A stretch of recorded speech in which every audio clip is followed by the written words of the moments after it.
అందమైన చర్మ సౌందర్యం మీ సొంతం. Second aqua radiance deep cleansing gel.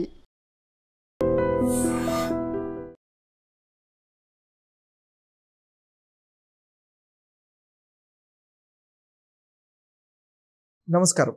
నేను డాక్టర్ శ్రీనివాస్ చెల్మెల, సంస్కృతి కేరళ ఆయుర్వేద నుంచి మాట్లాడుతున్నాను.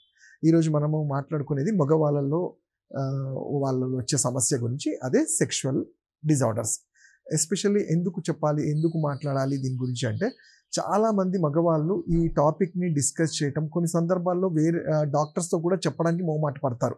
అది చాలా ముదిరిన తర్వాత అప్పుడు బయటకు వస్తారు. సో దీంట్లో చూసుకుంటే సెక్షువల్ డిజార్డర్స్లో చూసుకుంటే ఇవి రెండు రకాలుగా ఉంటాయి. ఒకటి కన్సీవ్ అంటే ఫర్టిలిటీ ప్రాబ్లమ్స్లలో, అంటే పిల్లలు కనాలనుకునే ప్రాసెస్లో అసలు సరిగ్గా కన్సీవ్ చేయలేకపోవటం అనేది చూసుకోవచ్చు.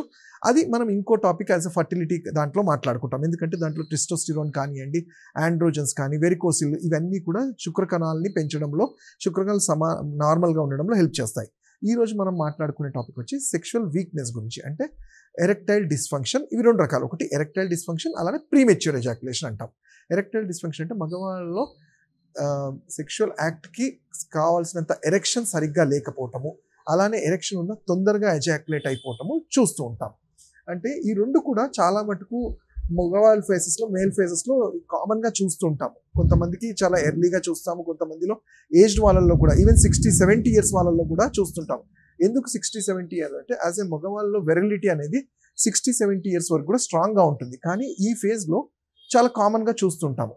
అండ్ ఇంకొకటి నేను చెప్పాలి యాజ్ ఎ డాక్టర్గా ఏంటి అంటే, యాజ్ ఎ అవేర్నెస్గా కూడా ఏంటంటే, చాలా టీనేజ్ పిల్లల్లో మ్యారేజ్కి ముందు కూడా మమ్మల్ని చాలా కామన్గా అడిగే క్వశ్చన్, డాక్టర్ నేను మ్యారేజ్ చేయాలనుకుంటున్నాను, మరి పనికొస్తాను లేదా అనేది డౌట్ వస్తుంది అని. ఎందుకు మీరు అలా ఆలోచిస్తున్నారు అంటే, సింపుల్గా వాళ్ళు ఇచ్చే రీజన్ ఏంటంటే, గర్ల్ ఫ్రెండ్తోనే బయట కలిసినప్పుడు తొందరగా ఎజాక్యులేట్ అయింది, నేను పనికొస్తాను లేదా అనే ఒక కంగారు ఉంటుంది. సో వీళ్ళకి ఏంటంటే, మోర్ దెన్ మెడిసిన్స్ వీటికన్నా కౌన్సిలింగ్ అనేది చాలా ఇంపార్టెంట్. నేను చెప్పేది ఏంటంటే, మనము మ్యారేజ్కి ముందు బయట వాళ్ళతో కలిసినప్పుడు తెలియని బిడియం కానివ్వండి, గిల్ట్ కానివ్వండి, సిగ్గు అనేది కామన్గా ఉండి దానివల్ల తొందరగా ఎజాక్యులేట్ ఛాన్సెస్ ఎక్కువ ఉంటుంది. మానసికంగా స్ట్రెస్గా ఉంటారు కాబట్టి. బట్ మ్యారేజ్ అయిన వాళ్ళల్లో కొన్ని సందర్భాల్లో ఇలాంటివి చూస్తుంటాం.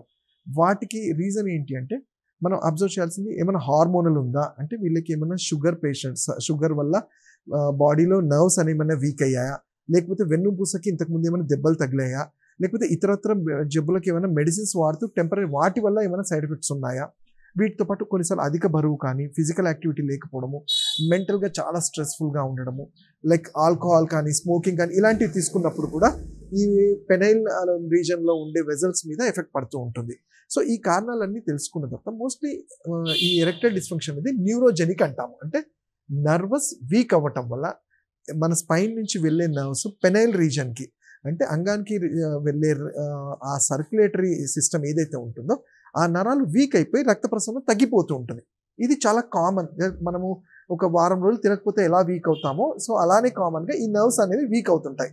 సో దీనికి కంగారు పడిపోయి, చాలా మదన పడిపోయి కౌంటర్ ద మెడిసిన్స్ తీసుకొని ఇంకా దానివల్ల సైడ్ ఎఫెక్ట్స్ తీసుకోకుండా ప్రాపర్ ఆయుర్వేద డాక్టర్ని మీరు కన్సల్ట్ చేస్తే మీ నాడిని చూసి వాతపైత్య కఫాల్లో మీది ఏ తత్వమో తెలుసుకొని, సరే ఇంతకుముందు నేను చెప్పినట్టు ఈ ప్రీమెచ్యూర్ ఎజాక్యులేషన్, తొందరగా ఎజాక్యులేట్ అవ్వటము మానసికంగా అవుతుందా, లేదంటే వెజల్స్లో వెళ్ళే రక్త ప్రసరణ వీక్ అయిందా తెలుసుకొని సరైన ఔషధాలు, అది కూడా మంచి ఔషధాలు సైడ్ ఎఫెక్ట్ లేకుండా కొంచెం ఓపిక్గా వాడుకోగలిగితే, లైక్ మనకి ఎప్పుడూ వినేవే అశ్వగంధ, శతావరి, కపికచు, విదారి గంధ అంటాం. కాకపోతే ఇవి మీ తత్వాన్ని బట్టి దేంతో తీసుకుంటే అనేది మేము ఆయుర్వేద వైద్యులుగా మేము చెప్పగలుగుతాం. ఎంత పీరియడ్, ఏ మోతాదులో తీసుకోవాలి, ప్రాపర్గా తీసుకోగలిగితే ఈ ప్రాబ్లం నుంచి బయటపడగలుగుతారు. అలానే కొన్నిసార్లు హార్మోనల్ ఇంబ్యాలెన్స్ అంటాము. అంటే టెస్టోస్టిరోన్ అనేది కూడా మగవాళ్ళల్లో ఈ ఆండ్రోజన్స్, శుక్రకణాలు వాటి పోషణకి హెల్ప్ అవుతుంటాయి. ఇవి వీక్ అయినాయా, దానికి రీజన్స్ ఏంటనేది కనుక్కొని దానికి కూడా సైడ్ ఎఫెక్ట్ కాకుండా, చాలా హై మెడిసిన్స్ కాకుండా చాలా సింపుల్ మెడికేషన్స్, చాలా సింపుల్ ఔషధాలతో, పథ్యము, మనం చేసే ఎక్సర్సైజెస్తో, అలానే మెంటల్గా స్ట్రెస్ లేకుండా, ఎందుకంటే యాంగ్జైటీ కొన్ని సందర్భాల్లో కూడా ఈ ప్రాబ్లం చూస్తూ ఉంటాం.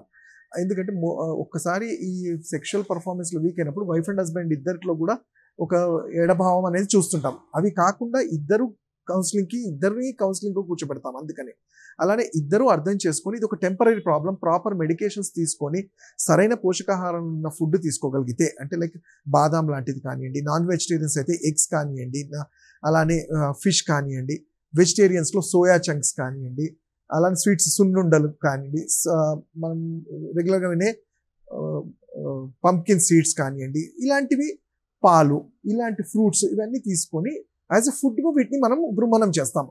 మెడిసిన్స్గా వచ్చినప్పుడు నేను చెప్పాను, ఇంతకుముందు చెప్పిన మెడిసిన్స్ ఔషధాలు లాగా ఇస్తాము. అలానే ఇవన్నీ కూడా అవ్వట్లేదు డాక్టర్ గారు అన్నప్పుడు ఆయుర్వేదంలో పంచకర్మ కన్నా ముందు చేసే పూర్వకర్మాస్ అంటాం. దీనికి వాజీకరణ బస్తీ అంటాం. అంటే వాజీకరణము అనేది రసాయనము, వాజీకరణం అనేది అంటే బాడీలో ఏదైనా కానీ ఇబ్బంది వచ్చినప్పుడు వాటిని మరీ సరిచేయటంలో ఈ చికిత్సలు అనేవి చాలా ఉపయోగపడతాయి. దాంట్లో వాజీకరణ చికిత్స అన్నప్పుడు కొన్ని ఔషధాలను పాలల్లో కషాయం లాగా చేసి లోపలికి త్రూ యానస్ ద్వారా పంపించడం వల్ల ప్రతి నరము, ప్రతి వెజల్ అనేది యాక్టివేట్ అయ్యి ఆక్సిజనేట్ అయ్యి మళ్ళీ నార్మల్ అయ్యే ఛాన్సెస్ ఉంటాయి. సో వీటి గురించి ఇంకా తెలుసుకోవాలి, ఇబ్బంది లేకుండా ప్రాపర్గా మీరు కొంచెం ఓపికగా ఉండగలిగితే మంచి ఔషధాలతో వీటిని మనం సరి చేయొచ్చు. అనవసరంగా యాంగ్జైటీకి లోన్ అయ్యి ఇతరత్ర కౌంటర్ ద మెడిసిన్స్ తీసుకొని హెల్త్ ప్రాబ్లమ్స్ తెచ్చుకోకుండా ప్రాపర్ ఆయుర్వేద వైద్యుడిని మీరు కన్సల్ట్ చేస్తే తప్పకుండా మీకు రిజల్ట్ ఉంటుంది. ఇంకా మీరు దీని గురించి కావాలంటే నా ఆన్లైన్లో కానీ క్లినిక్స్లో కానీ కలవచ్చు. నా నంబర్ ఆయుర్వేద క్లినిక్ నుంచి మాట్లాడుతున్నాను. ఈరోజు మనం డిస్కస్ చేసే టాపిక్ వచ్చేసి సో యాసిడిటీ అనేది ఏంటంటే చాలామంది చూస్తుంటాము. ఇతరత్ర ఏ జబ్బులు ఉన్నా కానీ కామన్గా చెప్పేది డాక్టర్ నాకు తినగానే తేన్పుల్లాగా వస్తున్నాయి, లేకపోతే కడుపు ఉబ్బరంగా ఉంది, అది ఇంకొన్నిసార్లు మోషన్ సరిగ్గా అవ్వట్లేదు అంటారు. అంటే మీరు చూసుకుంటే ఈ గ్యాస్ట్రిక్ ప్రాబ్లం అనేది ఉట్టి పేరుకు ఏదో గ్యాసెస్ అని కాదు, ఇతరత్ర ప్రాబ్లమ్స్ లైక్ కాన్స్టిపేషన్, మలబద్ధకంలో కూడా చూస్తాము. పైల్స్, ఇలాంటి పైల్స్ అంటే అర్షమూలలు, ఇలాంటి కండిషన్స్లో కూడా చూస్తుంటాము. ఇంకా క్రానిక్ కేసెస్, క్రానిక్ డైవర్టికులైటిస్ అంటాం, ఇంటెస్టైన్స్లో ఇన్ఫెక్షన్స్, ఇలాంటి కండిషన్స్లో కూడా కామన్గా గ్యాస్ట్రైటిస్ అని చూస్తాం. అంటే మన శరీరం తీసుకునే ఫుడ్ని సరిగ్గా డైజెస్ట్ చేసుకున్నప్పుడు ఆ గ్యాసెస్ అన్నీ అక్కడ కలెక్ట్ అయ్యి ప్రతి ఆర్గాన్ మీద, ఎందుకంటే మన పొట్టలోనే మన ప్రతి విజరల్ ఆర్గాన్స్ అన్నీ ఉంటాయి, లివర్, కిడ్నీస్, స్టమక్ ఇవన్నీ కూడా ఉండి అక్కడ గ్యాసెస్ ఫామ్ అయ్యి వాటి మీద ఒత్తిడి పెంచి అది ఇతరత్ర జబ్బులకి కారణమయ్యే ఛాన్సెస్ ఉంటాయి. కాబట్టి అసలు ఈ గ్యాస్ ఎలా ఫామ్ అవుతుందో తెలుసుకోవాలి. మనం చూసుకుంటే ఫస్ట్ మనం తీసుకునే ఫుడ్ మన బాడీలోకి, మన స్టమక్లోకి ఎంటర్ అవ్వగానే, మన బైల్ జ్యూస్ రిలీజ్ అవ్వగానే ఈ గ్యాస్ట్రిక్ జ్యూసెస్ అన్నీ కూడా ఫుడ్ని డైజెస్ట్ చేసుకొని చిన్న పేగుల్లో డైజెస్ట్ అవుతుంది. మన శరీరానికి ఏదైతే అవసరం లేదో అవన్నీ పెద్ద పేగుల్లో చేరిన తర్వాత అది మలం అంటే మోషన్ లాగా పాస్ అయిపోతుంది. బట్ ఎప్పుడైతే మనిషి టైంకి ఫుడ్ తీసుకోకపోవడము, ఆర్ సరైన టైంకి చాలా ఎక్కువగా బాడీని డైజెస్ట్ చేసుకునే ఫుడ్స్ అంటే టైం ఎక్కువ డైజెస్ట్ తీసుకునే foods like non veg items కానివ్వండి, ఆల్కహాల్, చాట్ కానీ, బేక్డ్ ఐటమ్స్, బయట ఈ ఫాస్ట్ ఫుడ్ ఇవన్నీ కూడా ఏమవుతుంటే ఈ స్టమక్ మీద ఒత్తిడి పెంచేస్తాయి, గ్యాస్ట్రిక్ జ్యూసెస్ని డిజాల్వ్ చేస్తాయి. అంటే వాటి మీద ఒత్తిడి పెంచి వాటి పనిని తగ్గించే ఫుడ్స్ తీసుకోవటం వల్ల. అండ్ లేట్ నైట్స్, ఎందుకంటే మనము ఎంత ఎర్లీగా ఫుడ్ మనం తీసుకుంటే 6:30, 7:30 లోపల ఫుడ్ తీసుకుంటే 10 o'clock అనేది మన డైజెస్ట్ అయ్యే టైం, అది లివర్ అనేది మన ఫుడ్ని డైజెస్ట్ చేసుకునే టైం. ఆ టైంలో దాని మీద ఒత్తిడి పెట్టకుండా ఉంటే ఫుడ్ అనేది ఈజీగా డైజెస్ట్ అవుతుంది. సో నేను చెప్పిన ఈ కారణాలన్నీ అంటే ఇర్రెగ్యులర్ టైం ఫుడ్స్ కానివ్వండి, ఎక్కువ ఫుడ్ టైం డైజెస్ట్ తీసుకునే time foods like non veg items, ఇవన్నీ అవాయిడ్ చేసుకొని రెగ్యులర్ ఎక్సర్సైజెస్, నార్మల్ ఒక 10-15 వర్కౌట్స్ చేయటం వల్ల, 10 minutes వర్కౌట్స్ చేయటం వల్ల కూడా మన మెటబాలిజం కరెక్ట్గా ఉండి తీసుకునే ఫుడ్ బాడీ అబ్జర్వ్ చేసుకోవడానికి వీలవుతుంది. ఇవి కాని పక్షంలోనే ఈ గ్యాస్ట్రిక్ జ్యూసెస్ అన్నీ ఫామ్ అయిపోయి కొంత సందర్భం లక్షణాలు చూస్తే ఏంటంటే పైకి ఎగదన్నుతుంటాయి, గ్యాసెస్ ఫాటింగ్ అంటాము, గ్యాసెస్ రిలీజ్ అవుతుంటాయి. కొంతమందిలో ఛాతీలో పెయిన్ఫుల్ లాగా ఉంటుంది. దీనివల్ల ఏంటంటే వాళ్ళకి ఏదో హార్ట్ ప్రాబ్లం లాగా కూడా చాలాసార్లు కంగారు పడిపోతుంటారు. సో ఈ లక్షణాలే కాకుండా ఒక్కొక్కసారి గొంతులో మంట లాంటిది ఉంటుంది, అంటే అదేదో కఫానికి సంబంధించి అనుకుంటారు, కానీ అది కూడా పైత్య లక్షణాల్లో ఒక లక్షణం ఏంటంటే ఎప్పుడు గొంతులో మంటలాగా ఉండటము, ఈవెన్ ముక్కులో సైనస్ కూడా ఒక్కొక్కసారి మంట అనిపించడము, ఇవన్నీ చూస్తుంటాం. దానికి మనం లక్షణాలు తెలుసుకున్నాము. మరి ఎవరికి వస్తుంది అంటే ఎవరైతే సరిగ్గా టైంకి ఫుడ్ తీసుకోకుండా సరైన ఫైబర్ ఫుడ్ లేకుండా, అంటే మన ఫుడ్లో ఈ ఫ్రూట్స్ కానీ వెజిటబుల్స్ యాడ్ చేయటం వల్ల ఆ గ్యాసెస్ని రిలీవ్ చేయడానికి హెల్ప్ అవుతుంది. సో ఎవరైతే చేయరో వీళ్ళందరిలో మనం చూస్తున్నాము. మరి వీటికి ఇవన్నీ చేసినా మాతో ఇప్పుడు ప్రాబ్లం ఉంది డాక్టర్ గారు, దీనికి మేము రోజు ఒక మెడిసిన్ పొద్దున్న లేవగానే కొన్ని సంవత్సరాల నుంచి వాడుతున్నాము అంటారు. అది ఒకటైనా పరిష్కారం అంటే తప్పకుండా కాదు. ఇక్కడ నేను చెప్పినట్టు ఇంతకుముందు మూల కారణాన్ని తెలుసుకోగలిగితే, అంటే ఆ ఫుడ్ ఎక్కడ అసలు క్లాగ్ అయ్యింది, ఎందుకు సరిగ్గా డైజెస్ట్ అవ్వట్లేదు అన్నదానికి ఆయుర్వేదంలో దాని మూల కారణం మనం తెలుసుకొని పైత్యానికి సంబంధించిన వీరేచన క్రియ అని కానివ్వండి, అగ్ని దీపనం అంటే బాడీ ఈ డైజెస్టివ్ ఫైర్ చాలా అనీవెన్గా ఉంటుంది, దాన్ని సరిచేయటం మన డైజెస్టివ్ ఫైర్ అంటాం, దాన్ని జఠరాగ్ని అంటాం. దాన్ని సరిచేయడానికి చాలా మంచి ఔషధాలు ఉంటాయి. అలాంటి అంటే త్రికటు అని కానివ్వండి, త్రిఫలా చూర్ణం అని కానివ్వండి. ఈ త్రిఫలా చూర్ణాన్ని కూడా బాడీ రోజు క్లిన్జింగ్ చేయడంలో రోజు అంటే ఉసిరికాయ కరక్కాయ తానికాయని సమపాలలు తీసుకొని చూర్ణంలా చేసుకొని కొంచెం గోరువెచ్చల నీళ్ళలో రోజు రాత్రి తీసుకోవటం వల్ల బాడీ ఫ్లష్ అవుట్ చేయడంలో హెల్ప్ అవుతుంది. అలానే టైంకి ఫుడ్ తీసుకొని వీలైతే మెంటల్ స్ట్రెస్ తగ్గించుకొని ఎర్లీగా పడుకోవటం అనేది కూడా చాలా ఇంపార్టెంట్ ఉంటుంది.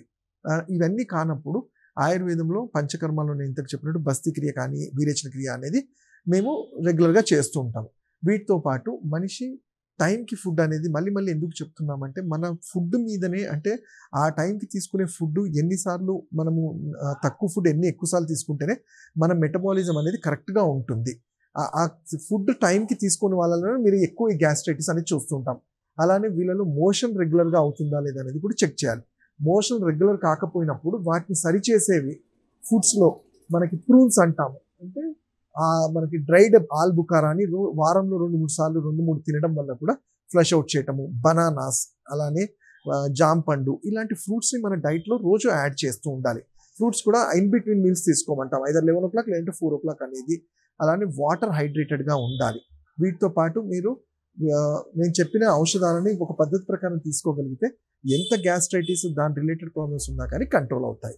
ఇంకా వీటి గురించి తెలుసుకోవాలంటే మీరు నా క్లినిక్స్లో వచ్చి నన్ను కలవచ్చు. నా number 7658909501. And for more videos, please subscribe to iDream. Please subscribe to iDream. Please subscribe iDream. And please subscribe to iDream. For more videos, subscribe to iDream. please like, share and subscribe to the channel. Congratulations, iDream. Subscribe to iDream. Subscribe to iDream. So subscribe to iDream Media. iDream ki iDream team andarki huge congratulations. Please subscribe iDream Media. Please subscribe to iDream. Subscribe iDream. Please subscribe to iDream. iDream అంటే నా కళల channel subscribe చేసుకున్న నోరు తిరుగుతలేదు, మీరైతే గంట గుర్తు కొట్టండి. For more such videos, please subscribe to iDream. Subscribe to iDream. Please subscribe to iDream. Please subscribe iDream Media. Please do subscribe to iDream. Please subscribe to iDream Media. For best entertainment and information, please subscribe iDream. And don't forget to subscribe to iDream.